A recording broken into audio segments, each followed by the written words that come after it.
Are guns to blame? Are guns to blame for what? Well, we've been watching NBC, CBS, and ABC nightly lies, which they call nightly news. Or, if you've been reading the Los Angeles Times, or the New York Times, any of the major metropolitan newspapers, or for that matter, Time Magazine or Newsweek, any of the national weekly magazines, you know that an attempt is being made right now to blame guns for crime. That statement, guns cause crime, is the basic pitch of the communists, and I do mean communists, and their allies in America. Now, the reason they're trying to convince you that guns cause crime is that the communists know if they can convince you that guns cause crime, or more importantly, if they can create the impression that most people believe, in the cities especially, that guns cause crime, the next step is fairly simple. The communists and all of their allies will masquerade as crime fighters. And then they will tell you, if there were no more guns, there'd be no more crime, or that crime would be greatly reduced. In other words, what they're selling you is gun control under the label of crime control. Now, ladies and gentlemen, those are not the same things. Look, if you're going to control crime, you do so by controlling or eliminating criminals. That's easy enough. Now, you can see this right away if you ask yourself, what is a high crime area?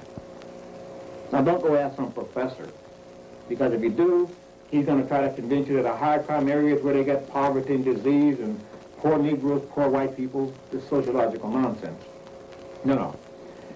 A high crime area is an area where they've got lots of criminals on the street.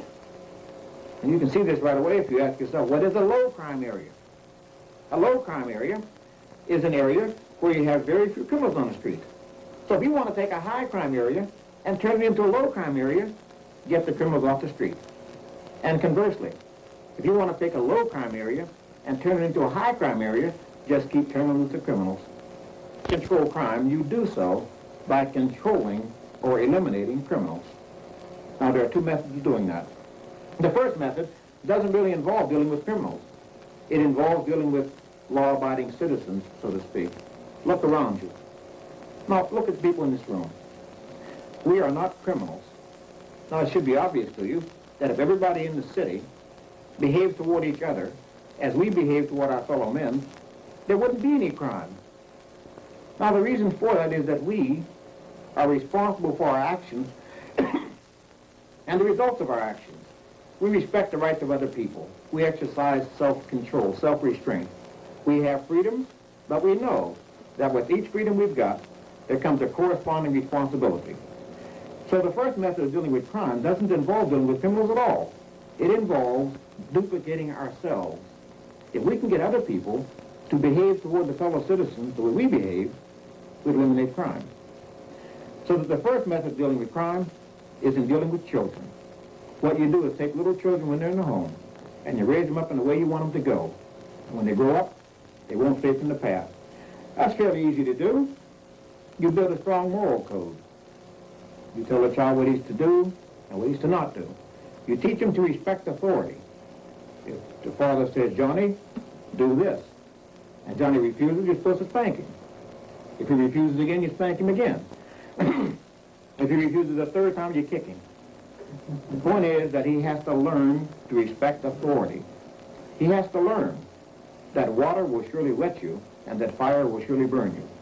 He has no knowledge at first, but as he grows older, he has more freedom. He has more responsibility because he acquires judgment. As he gets 15, 16 years old, he's practically free to do whatever he wants. But he knows that he's responsible for his actions and the results of his actions. In other words, individual responsibility. He begins to exercise self-control, self-restraint. He knows that if he throws a rock through the neighbor's window, he can't come back and say, well, Joe told me to do it. Joe's not responsible.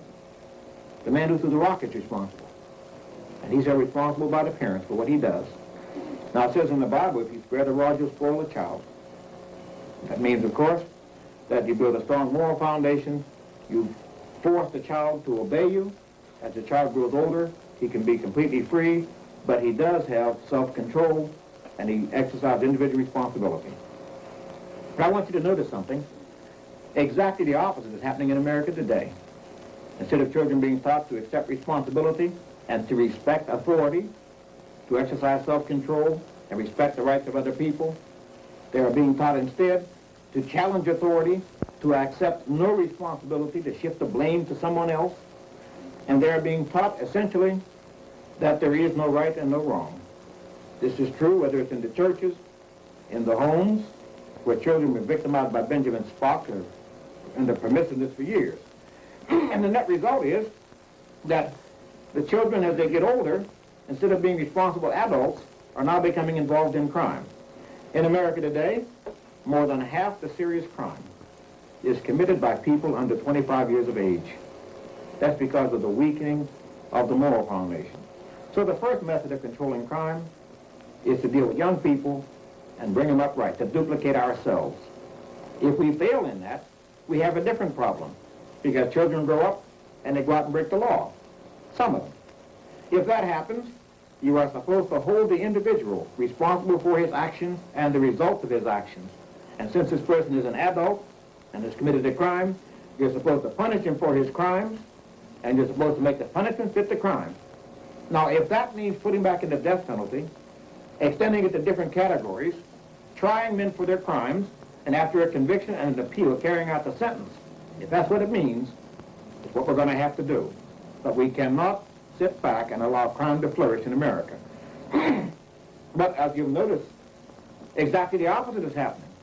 Instead of criminals being held responsible for their actions, the blame is being shifted over to society, or to the economic conditions, or to race or religion.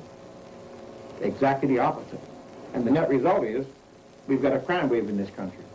But I want you to notice that there are two methods of controlling crime.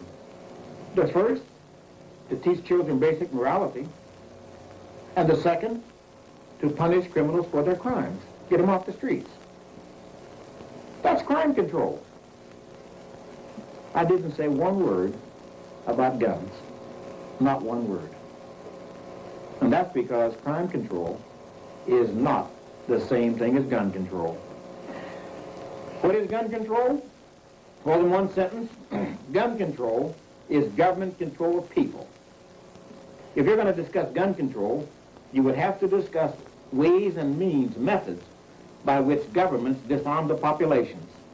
Gun control essentially is people control. Now, my contention is that this administration, which has been the same one for some 40 years now, has involved itself in a conspiracy to enslave us. This is because before you can enslave a population, you must first disarm it. So we ask a question. What is the difference between our condition in this country and the condition of the people living in China, or living in Russia, or Poland, or any of those communist countries? What is the difference? Oh, you would tell me, well, we can go where we want to go, do the things we want to do, and in spite of all the government tampering and interference with our lives, we still pretty much are free to strike our own bargain with life. And of course, they are not. In fact, if they try to leave, it's treason, and they're executed for it. So you would say the difference between the American people and the people living under Fidel Castro is that we are free, and they are not. Oh, everybody would agree with that. That doesn't answer the question, though. So we ask another question. What is the basic difference between a free man and a slave? If you ask that question, you'll get the answers. Because there have been free men throughout all of history, and there have been slaves throughout all of history. So what is the difference? Well, that difference, my friends, is that throughout all of recorded history, free men either have the means or can readily acquire the means to protect their lives and their property, and slaves, no matter where you find them, never can. That's the basic difference. And it doesn't matter how far back in history you go, it doesn't matter which corner of the globe you go to. That distinction between freemen and slaves has existed since the beginning of time. Go back to Rome, for instance. Next time you see a movie made about the persecution of the Christians in Rome, and you see maybe 20 or 30 Roman soldiers, and they're herding Christians into a coliseum to be eaten by lions or killed by gladiators.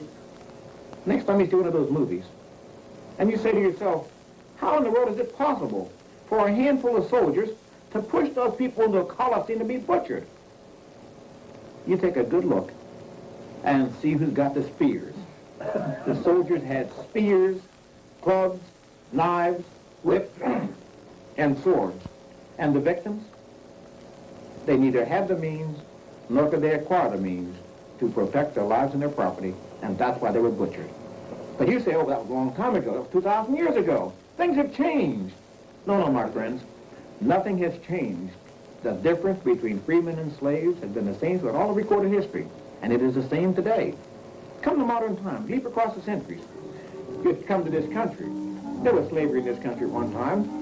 It was a far less extensive form of slavery as exists in communist nations and modern dictatorships. The next time you see a movie made about slavery in this country, you'll see some guys in the field working, maybe 30, 40 slaves in the field working in the hot sun. And you see a couple of guys on horseback keeping those people out working in the hot sun. And you say to yourself, how in the world could a couple of men on horseback keep those people out there in the field working in the hot sun? Take a good look and see who's got the guns. If you think anything has changed, come to modern times. You know, I had a fight about this once. My basic belief is that anybody who doesn't learn from history is doomed to repeat it.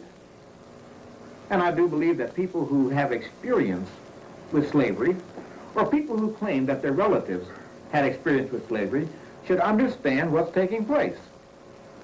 Now, I say this because I have many debates with liberals. I ran into one who was a Jewish fellow, and he was in favor of gun control. And I couldn't quite understand his attitude. After the experience of the Jews in Germany, I couldn't understand his attitude. So I said to him, I said, tell me something.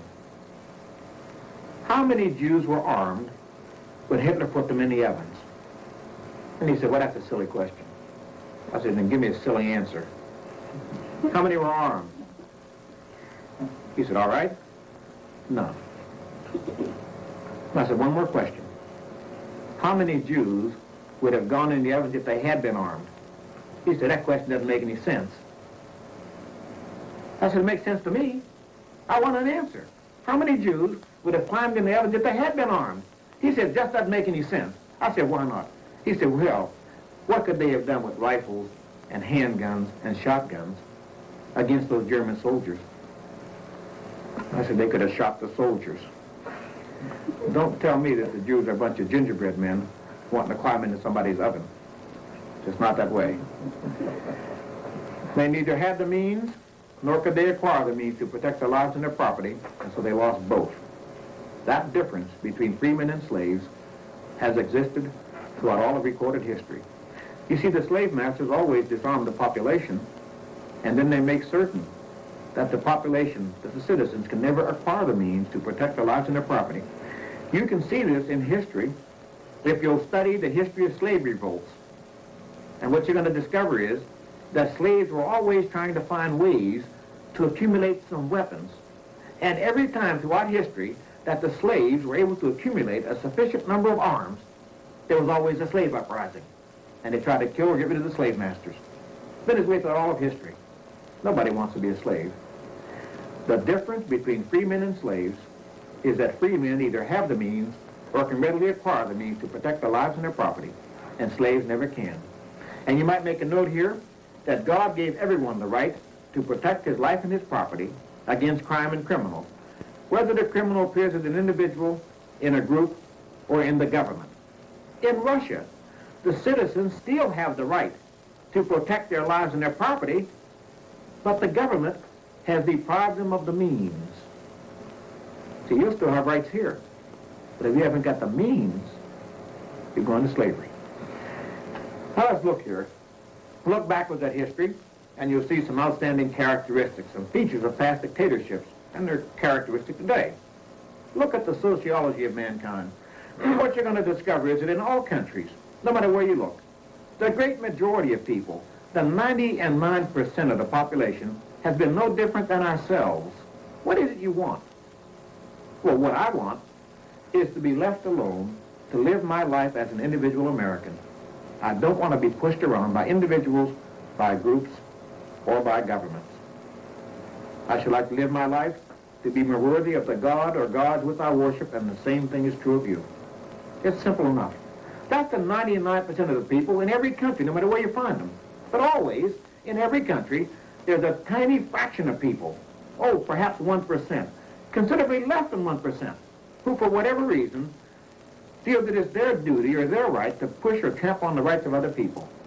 Now, these people, this tiny fraction, has been classified as criminals, and rightly so. But throughout history, there have been two kinds of criminals. There always have been two kinds, and there always will be two kinds. The two kinds of criminals, of course, are dumb criminals and smart criminals. And there's a world of difference between the two. You can characterize a dumb criminal by the fact that the dumb criminal wants to make the individual the victim of his crime. So the dumb criminal are the guys who go around and rob banks, they rape, pillage, burn, murder. These are dumb criminals. The target is the individual. The smart criminals become politicians. And this is because the smart criminals don't try to victimize the individual citizen. The smart criminals try to victimize the entire population. The smart criminals always organize. They go to government, and they take control of the government. Julius Caesar was a smart criminal. So was Adolf Hitler. Now, I'm sure in Germany in the 1930s, there had to be some rapists running around. There had to be a few murderers running around. There were some arsonists and some muggers running around. You think Adolf Hitler spent his time going out trying to rip off the ordinary citizen? Adolf was a politician. He and his friends were organized. They got control of the government and put everybody in slavery. That's the way this con game works. The dumb criminals make the individual the victim of crime. The smart criminals become politicians, and then they find ways and means to accumulate more power in the government, finally disarming the population, and they put them all in slavery. It's been that way throughout all of man's history, and it's no different today.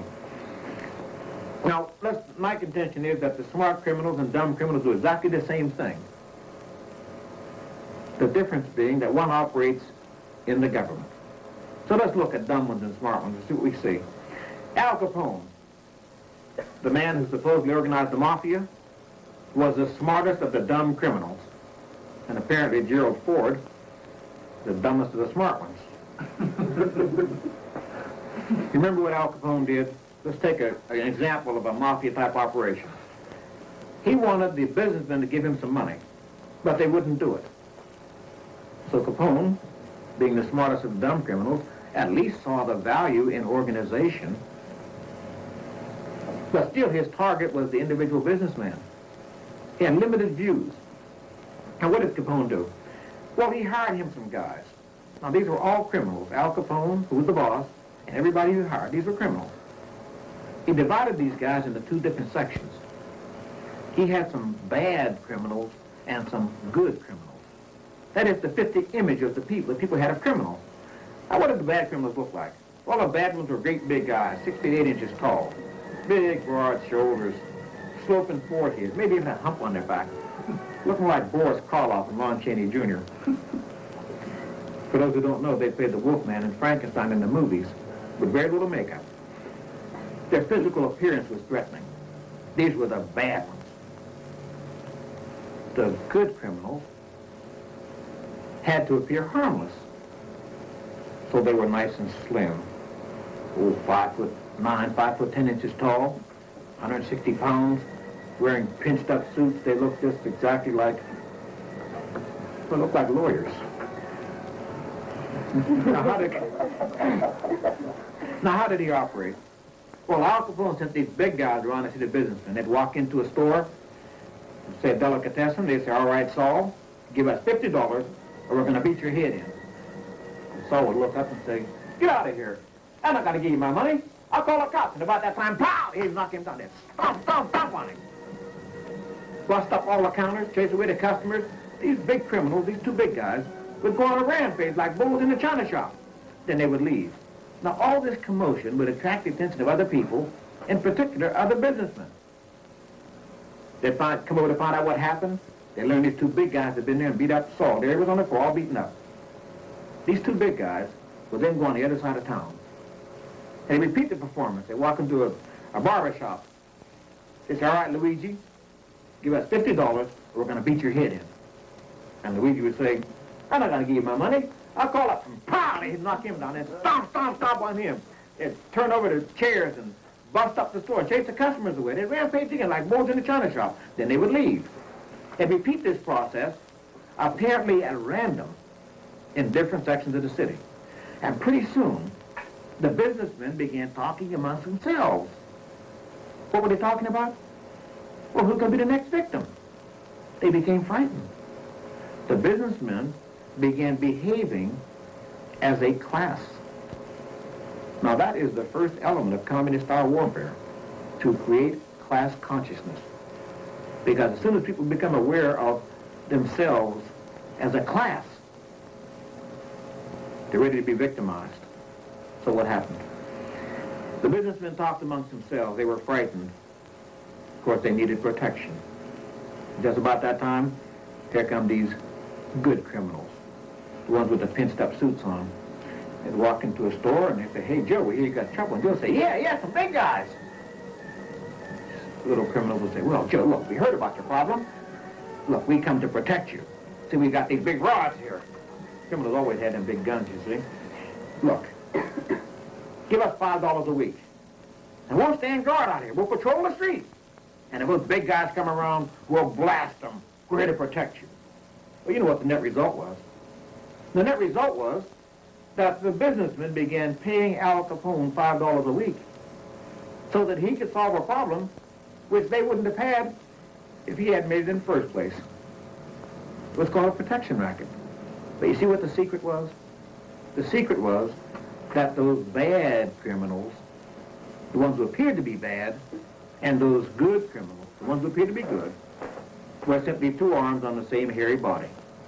And undoubtedly, some of the businessmen in the business community were, in fact, in the mafia. And the reason they were in there was to provide the false leadership for the other businessmen to make it easier to pay off Al Capone than to fight him. Take the easy way out. Pay $5 a week. They were Judas goats. Always worked this way. Now, that was a protection racket. The citizens, the businessmen, parted with some money which they would not ordinarily have parted with. Al Capone simply wanted the money, which he got. But he got it by creating a problem with one hand and advocating a solution with the other. Now, protection rackets are the same no matter who works them. And the smart criminals in our government are working a protection racket against the entire population. Before we look at how this protection racket takes place, how they actually operate it, let's look at the Second Amendment. Because in this case, we are supposed to hand in our firearms to the government, all of them. Whether it's one at a time, one class at a time, or just all at once. We are supposed to hand in our firearms to the government, and they're going to give us security. Well, they've got security in prisons and concentration camps, maximum security, but there's no freedom. In other words, these smart criminals in our government make Al Capone look like a piker. How does it work? Let's look at the Second Amendment. Because people never lose their freedom. They never surrender their liberty unless it's under some delusions. So the communists have created certain delusions about the Second Amendment. The Second Amendment reads as follows: a well-regulated militia being necessary for the security of a free state, the right of the people to keep and bear arms shall not be infringed. This seems clear enough. That means the federal government cannot pass even an eensy-beensy law dealing with firearms. That's an infringement. Because the founding fathers knew that if they could pass an eensy-beensy law today, they could pass a teeny-tiny law tomorrow. Add up all the eensy-beensies and teeny-tinies, and you got the whole thing. That's the way this game works. So they were telling the federal government to keep their cotton-picking hands off our firearms, period. The right shall not be infringed. But the communists and their allies operating through our government want to disarm the American people. So they've created certain delusions about the Second Amendment. They've told lies about it. We'll examine just two of those lies. And I think you can see the smoke screen thrown up by the communists and their allies to deprive us of our firearms. The first and the biggest lie told about the Second Amendment, and the one you should all recognize, is that the Second Amendment was designed to protect the rights of hunters, sportsmen, and target shooters. Nothing could be further from the truth. The Second Amendment has nothing at all to do with hunting, sportsmanship, and target shooting. The reason the communists are promoting that lie is because they know if they can convince enough of the American people to stand up for the Second Amendment on the basis of hunting, sportsmanship, and target shooting, the communists know that that position will lead to a compromise. That's the eensy-beensy law, to be followed by the teeny-tiny law, until they got the whole thing.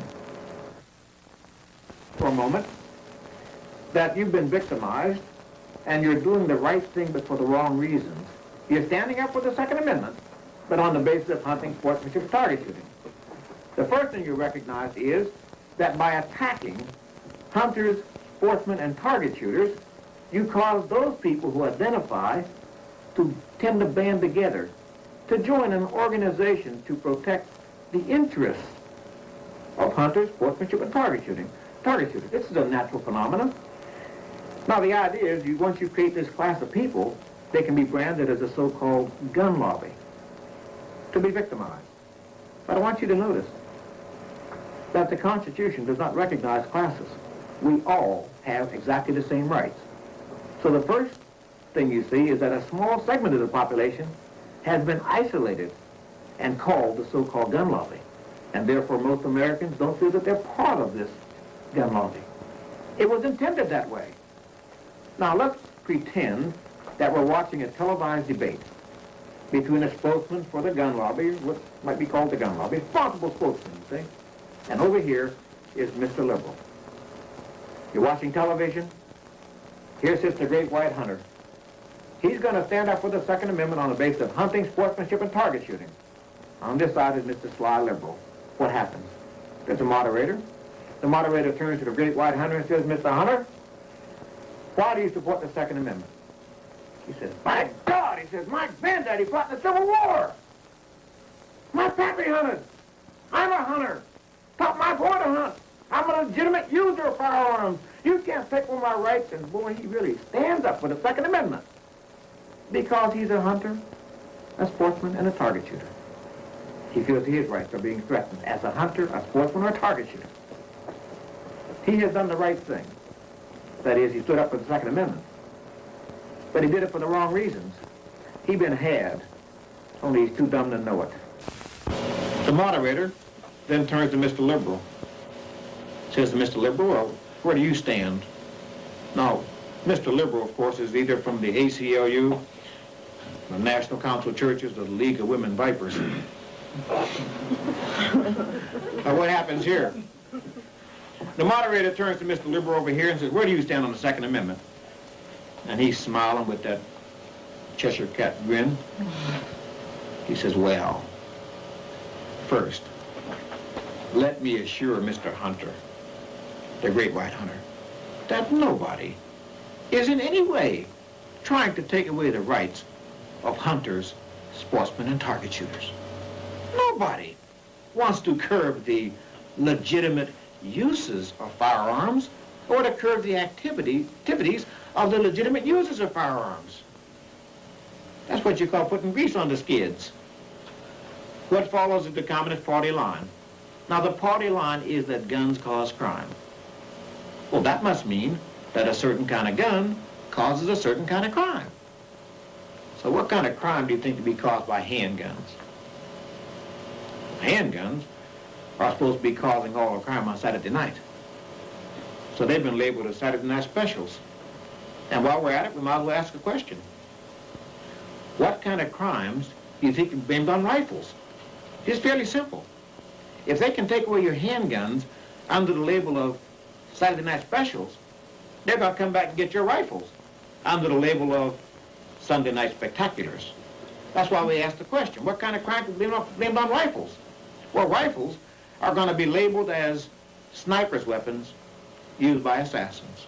And that's the reason why in the last 6, 7, 8 years, on such television shows as Mannix, and Hawaii 5-0, and especially on SWAT, almost every week, there's some guy on a rooftop with a rifle and a scope, and he's shooting somebody. It's the brainwashing.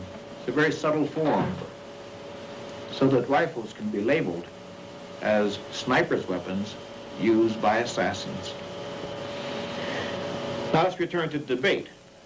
You recall Mr. Liberal has just greased the skids by assuring the hunter that nobody wanted in any way to infringe upon the rights of legitimate users of firearms.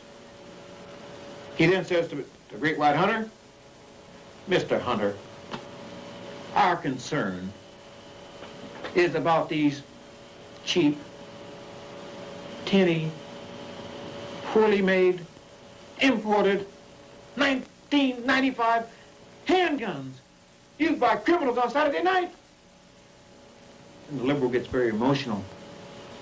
He says to the great white hunter, no responsible spokesman for the gun lobby would claim that these guns are good for hunting.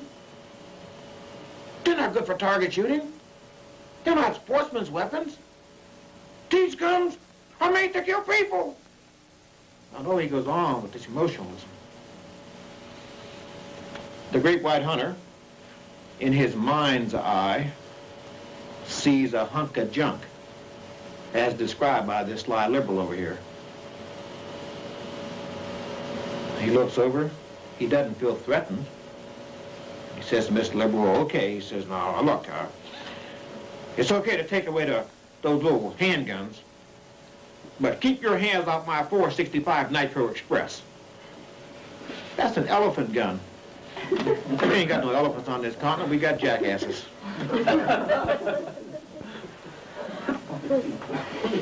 It's led to a compromise, an eensy-beensy law, to be followed by a teeny-tiny law. And you had better believe that some of these characters on television who are standing up for the Second Amendment, but doing it for the wrong reason, that some of these characters are Judas Goats.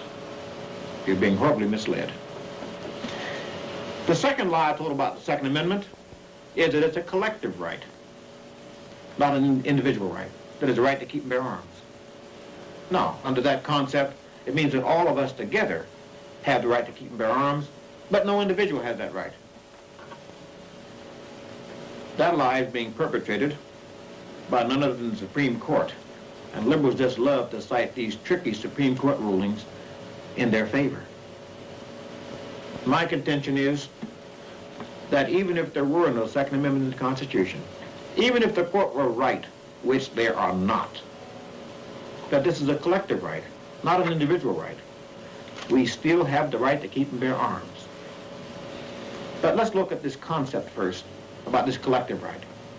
You see, the deal is that if we all together have the right to keep and bear arms, but no individual has it, then what the government wants to do is take all the guns from the individuals and put them in a warehouse and store them up for the collective. Presumably then, if there's a crisis, if our nation is somehow threatened, we can all run to the warehouse and get our firearms. All right, let's suppose it happens. All the guns have been handed to the government and supposedly put in a government-controlled warehouse. The crisis is that one of these smart politicians in our government declares himself to be dictator. We rush to the warehouse to get our guns. You think they're going to be there? Of course not.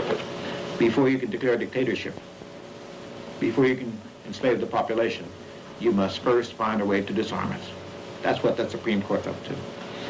But more importantly, my friends, we say even if there were no Second Amendment, even if they were right, this is a collective right, the Constitution still protects our right to keep and bear arms. Remember how the founding fathers did it? When they wrote the Constitution, they sent it back to the states for ratification, but the states wouldn't ratify it. They said the federal government's going to be too strong. So the delegates came back with bills of rights. Oh, there were a couple of hundred separate bills of rights. The founding fathers looked at all these bills and they said, we can't pass all these things. There are too many of them. And besides, you're thinking of more and more and more. We'll be here debating forever. So they had a problem. They decided that the wise thing to do was to take the most important rights and pass them all at once as a body. Then the question came up, what about all the rights you didn't pass? And the founding fathers said, look, we will pass them all at once, including the ones you haven't even thought of yet. And they wrote the Ninth Amendment in the Bill of Rights. The Ninth Amendment reads as follows, quote, the enumeration in the Constitution of certain rights shall not be construed to deny or disparage others retained by the people, end quote. The listing of certain rights shall not be interpreted by anybody to deny or take away rights which are unlisted. And for anyone to do that, for anyone to try to interpret the Constitution to take away our rights, that is the crime of sedition. And we turn over to Article 6, Paragraph 3 in the United States Constitution.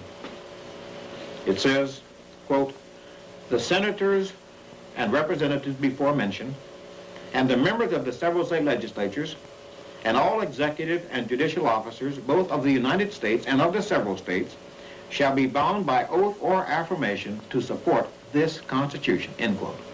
That means that from the President to the Attorney General, to the senators, the congressmen, the Supreme Court justices, right down to your governors, your mayors, your state legislators, right down the line, that all of these men are supposed to support this Constitution.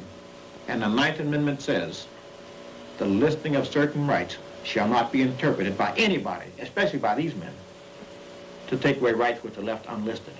So even if there were no Second Amendment in the Constitution, the Ninth Amendment protects your right to keep and bear arms. Notice, that right came from God, not from government. But you ask then, what is the Second Amendment about? Well, my friends, the Second Amendment was put in the Constitution for exactly the same reason the Constitution was written. Put in the Constitution so that we, the citizens, could protect ourselves from the tyranny or potential tyranny of government, period. We need firearms to protect ourselves from crime and criminals, whether the criminal appears as an individual, in a group, or in the government, especially in the government. If anybody were to ask you then why you need the Second Amendment, that's the answer. And that's the one the liberals are afraid of. You see, my friends, if you start talking about an attempt on the part of men in our government to put us in slavery, if you call it a conspiracy, all hell breaks loose. But so long as you're respectable and talk about hunting, sportsmanship, and target shooting, or talk about statistics and crime, so long as you fall for that kind of nonsense, you can be a member of the responsible community. Well, my concern, and your concern, should be to retain your freedom. So I ask a question then. How do smart criminals in our government operate a protection racket the way Al Capone did? How do they do it? Well, it's fairly simple. Since the target is to say that guns cause crime, that means that somehow the men in our government must be causing crime. So we ask, how does the government cause crime? That's easy. By turning loose the criminals. By pretending that criminals are not responsible for their actions and the results of their actions. By shifting the blame to society or to economic conditions. Any kind of lies. Let's give a couple examples here. Say a man commits a serious crime and happens to be a Negro. If the judge can, the judge will turn him loose on the grounds that he's black. Well, you know how that works. The lawyer says to the judge, Your Honor, my client's a Negro. The judge says, well, what does that mean? The lawyer says, well, Your Honor, my client been a victim of white racism for 200 years. I ain't never seen a 200-year-old Negro. If the same crime's committed and the white man, if the judge can, the judge will turn him loose on the ground that he's not black. If he's tall, judge say, well, everybody looked up at him. If he's short, everybody looked down on him. Give him a complex. If he's rich, well, he was spoiled by his money and never really had a chance, led a sheltered life. And if he's poor, well, poverty causes crime. If he's not too rich and not too poor, not too tall, not too short, not too black, not too white. Don't get me wrong, I have nothing against Mexicans. If they can't find any other way to turn this guy loose, they'll turn him loose on the grounds that when he was a baby, his mother didn't breastfeed him long enough, and that made him mentally ill. Which brings us to the second excuse. Claim these characters are temporarily insane. The third way of turning loose criminals is what you call lack of evidence. In this case, all you do is get the lawyer and the judge, and they keep postponing the trial until one day the witness doesn't show up, and then the case is dismissed for lack of evidence, which opens the door for the next case. Because as the trials are postponed, you get more and more trials on the docket, more and more cases to be disposed of through plea bargaining. In plea bargaining, you commit one crime, and you plead guilty to a lesser offense, and you get a suspended sentence or probation. And the last method, of course, is what they call legal technicalities. The question, you see, my friends, is not whether the judges and these liberal politicians are turning loose the criminals. The question is why. Everybody knows they're doing it. The question is, why are they doing it? And the answer, if you haven't got the message yet, the answer is to create crime. Of course. Because crime is the big guy. Just as Al Capone turned loose the big guys to terrorize the businessmen, in an exact parallel, men in high places in our government are turning loose the criminals to victimize all of us. And now you're beginning to wonder who's going to be the next victim. What's causing all this crime? You're beginning to respond exactly the same as the businessmen responded when Al Capone unleashed his violence against them. And now, you've been set up just as they were. Because when you begin to ask what's causing all this crime, over CBS, NBC, ABC, so-called documentary shows, comes a message from these politicians: guns cause crime. If there were no more guns, there'd be no more crime, or that crime would be greatly reduced. Notice how it works. You're threatened by the big guys, gonna be rescued by the other guys. Only in this case, what they're after is your firearms. Take away all the freedom of the American people. I have a case here of one such sly hypocrite in our government, of which there are all too many. The speech was made April 6, 1975. Now listen to the con here and see how much it sounds like those criminals who went around to see the businessmen. Quote, I would like to talk with you tonight about a problem that concerns us all. See, you got a problem. You say, yeah, they're big guys. Violent crime in the nation's urban areas has reached grave proportions. The problem is crime. Now people wonder, what's causing all this crime? So we turn over here, and he says, quote, it would be comforting to know precisely what forces and conditions cause crime. Notice the Marxist ideology there, that somehow forces and conditions are causing crime. Not criminals, of course, forces and conditions. Well, I'll tell you what. If you're walking down a dark alley one night, and about 180 pounds of forces and conditions jumps out the alley and pounces on your back, get yourself a gun and shoot it. You can't be charged with murder, of course, because you can just tell the police you were eliminating some forces and cleaning up some conditions. Now, by talking about forces and conditions, he then pretends to search through all of these factors, you see, these forces and conditions, overlooking the criminal, you understand. And then he says, quote, the handgun has become the common denominator, etc. Here's the pitch. Guns cause crime. There follows all sorts of recommendations for taking away the Second Amendment rights of the American people. Oh, of course, the target right here is handguns. Who is this man? Well, of course, he's a lawyer. His name is Edward Levi. He was Attorney General under Gerald Ford. Cicero said it best. A nation can survive its fools and even the ambitious, but it cannot survive treason from within. An enemy at the gates is less formidable, for he is known, and he carries his banner openly.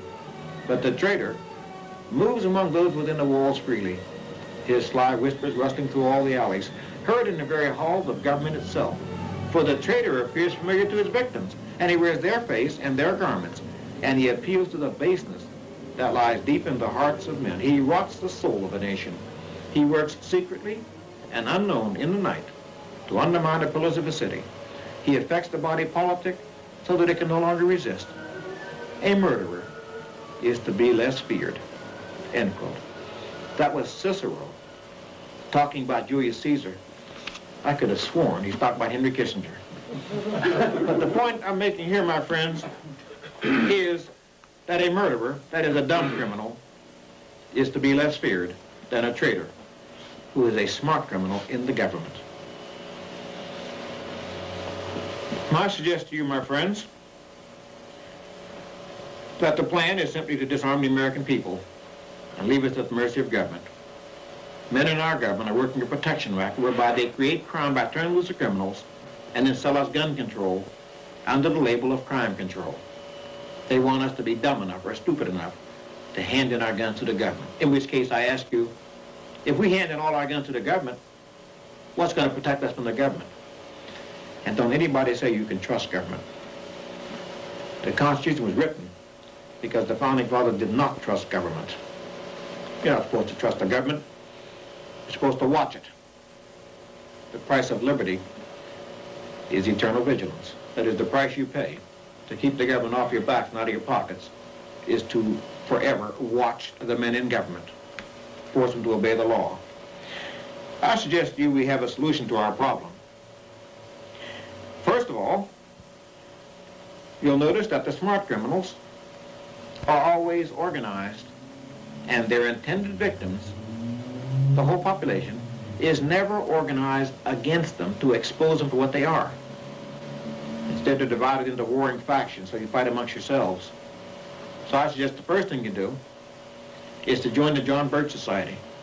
We formed the John Birch Society not to unsell you something you wanted. We formed the John Birch Society so that men could get together, free people get together, and resist having something forced down our throats which nobody wants. Nobody wants to go into slavery. Now, the idea is to expose these men, these conspirators, for what they are. Because there's one thing no conspiracy can stand, and that is exposure. Once the people know, once the intended victim knows how the con men operate, he can take proper action, political action. Vote him out of office, you'd have impeachment, you'd have trials for treason and sedition, and that would put a screeching halt to the march of communism in America. But it requires waking up the American people. You have to simply get together, organize, and educate the American people. That is the only way it can be done. I suggest to you that when enough Americans understand what's going on, we can repeal the 1968 Gun Control Act. We should put pressure on the congressman to repeal that Gun Control Act, and we should mount a wall of opposition to prevent the Congress, for whatever reason, from passing any new gun control measures. In other words, we should say to the men in government to keep your cotton-picking hands off our firearms, just as the Founding Fathers said to them, that we know what the danger is. In terms of actual physical criminals, we should restore the death penalty and use it. As far as I'm concerned, if a man commits a serious crime, happens to be a Negro, he's convicted of it, there's nothing wrong. After a trial and a conviction and an appeal, there's nothing wrong with executing that man for his crimes. He'll just be a dead Negro, that's all. If he's a white man, he'll be a dead white man. If he's tall, he wouldn't worry about people looking up at him anymore. And if he's short, he wouldn't worry about looking down at him. If he's rich, well, you can't take it with you. And if he's poor, he wouldn't worry about poverty driving him to life of crime. And if he's not too rich and not too poor. Not too tall, not too short. Not too black, not too white. One of them so-called insane men. There is nothing wrong with executing a so-called insane man for his crimes. If he didn't know when he was killing you, he didn't even know when you're killing him. As far as plea bargaining is concerned, there's a way to stop that. I'd like to be a judge for a while. Oh, not really, you know, but just to show you how it works. Can't y'all see me on them benches with all them black robes on? Well, you probably couldn't see me, but I'd be there. Picture this beautiful scene. Here comes some lawyer coming down the aisle. He got his client with him, and he says to me, "Your Honor, Judge Smith, please give my client a suspended sentence." So I will. At the end of a rope. I'd be known as the swingest judge in town. What we need to do, of course, is to enforce the laws that are on the books right now. We don't need new laws. So let me caution you, don't back any so-called federal law for mandatory sentences for felonies committed with firearms. The reason for it is that the intention there is to strip the states of their jurisdiction of a whole category of crime, transfer it to Washington, D.C., and if you keep that process up, you wind up with your state and local governments simply being administrative agencies out of Washington, D.C. Now, it's a power grab. Never back something like that. Even at the state level, if they try to pass a law putting on mandatory sentences for criminals using firearms in a felony, all they're doing is stigmatizing the firearm. You mean it's okay for a man to rape my wife if he has a knife, and it's not all right to do it if he holds a gun to her head? No, no. It's the act, it's the crime committed, not the weapon used that counts. So don't try to stigmatize inanimate objects. Finally, I say to you that if all else fails, if we fail in the educational process, if for whatever reason, there comes a day when the government tries to take the guns by force, there are only two ways they can do it. Either we hand them in voluntarily, or they try to come and take them by force. If they try something like that, you start shooting when they come to get the guns, because you're not going to shoot afterwards. And in saying that, my friends, that is in the best possible American tradition. So let me close with the story of how this country really began. The founding fathers began shooting when the king came to get the guns. March 1775. You recall the king had put his army into Boston. They were on the ships. And the governor of Massachusetts issued an order. And the order made it so that the colonists could not buy or sell or manufacture or trade or import or export gunpowder. He had begun the process of disarming the population. He wanted to be the king over here. Patrick Henry heard about it. He went to the St. John's Church and made that famous speech. And he asked those people assembled, "Does the king have an enemy in this quarter of the world? Why are the ships out there?" He said, "No, sir, they are meant for us." He said, different people often see the same events in different lights. For my own self, I see the present crisis as nothing less than freedom versus slavery. If we wish to be free, we must fight. I repeat it, sir. We must fight. He then went on to say, "They tell us, sir, that we are weak, unable to cope with so formidable an adversary. But when shall we be stronger?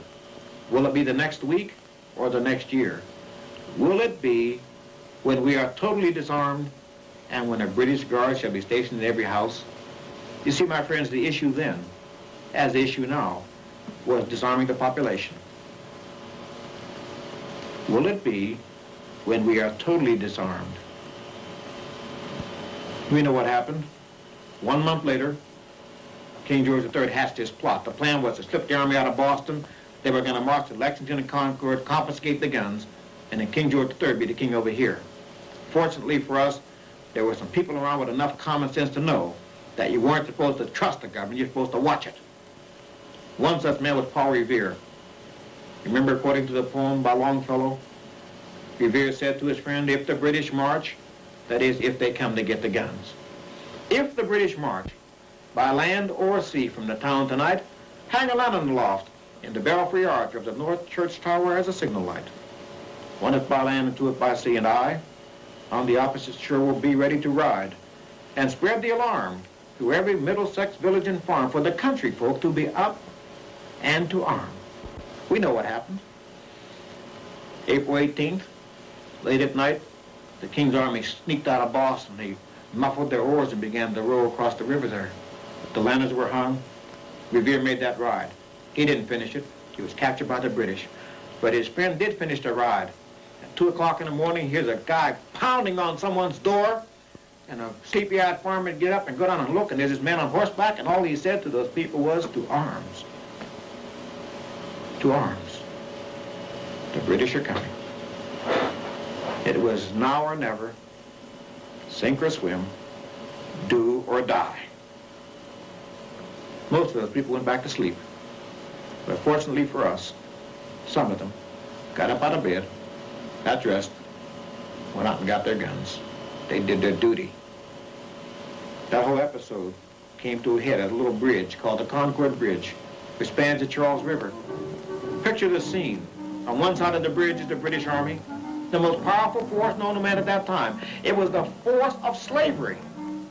On the other side of the bridge, a handful of farmers, no different than ourselves. Well, they had taken some rags and sewn them together, put them on a stick, and held them over their head to show that they weren't going to be slaves for the king. 100 years later, during the centennial celebration, that scene was described by Ralph Waldo Emerson. Picture it if you will. He said, "By the rude bridge that arched the flood, their flag to April's breeze unfurled, here once the embattled farmers stood and fired the shot heard round the world." The founding fathers began shooting on the very day that the king came to get the guns. You do likewise. But in the meantime, you educate the American people. I suggest you join the John Birch Society, educate the American people, and through proper political action, stop the grab for our firearms.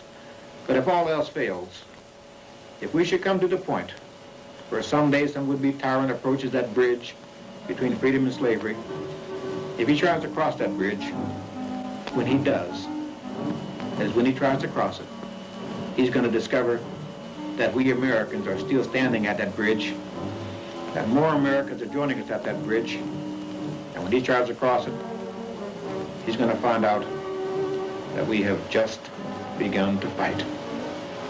Thank you very much.